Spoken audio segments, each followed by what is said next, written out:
Worst halftime show ever. Have you seen a bunch of those posts in the last few days? Maybe you're even one of the people that posted it. Worst halftime show ever. But was it really?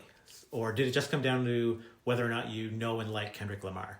Stick around to the end of this video and I will share my thoughts on the full halftime show. But before we do that, let's talk about the real estate market and how things kicked off in 2025. Here's what we saw last month in the Brockville market. The number of sales was at 12. That's the same as January of 2024. The average sale price was $404,983. That's down 10.6% from January of 24. Median days to sell is at 49 days, and that's up from 18 in January of 24. So what does all this mean? First thing you're gonna wanna know about is that price drop. Before we hit the panic button, it is important to remember that 12 sales is a pretty small sample size. The drop in the average sale price could be less about the overall market and more about the mix of homes that have sold. It's very possible that more first-time buyer homes closed in January, bringing down that average. And we may see the numbers correct a bit as sales happen in the coming months. But we will be keeping an eye on it and we'll keep you updated with monthly videos like this.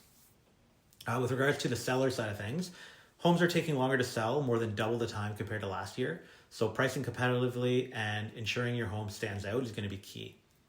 Good news, there's still demand, but buyers are being a bit more selective. On the buyer side, if you are currently in the market, this could be a great time to buy, especially before the spring when activity typically picks up. With homes taking longer to sell, your negotiating power is definitely increasing. It's shifting more in your favor.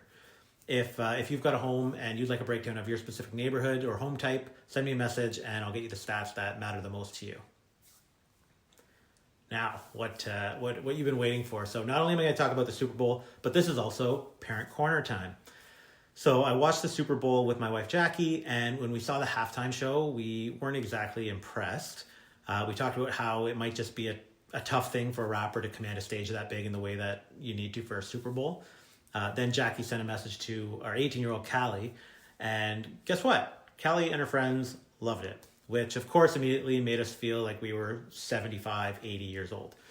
So on Monday, the day after the Super Bowl, I was driving Callie back to university, and I was curious, so I asked her what she loved about it.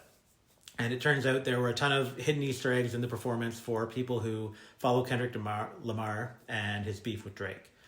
So this ended up leading to a full conversation about 80s and 90s hip hop and rap, the history of diss tracks in general, and before I knew it, we were spending the rest of the drive listening to NWA, Tupac, and Eminem. We even made plans to watch Straight Outta Compton and a few other movies and documentaries together in the near future.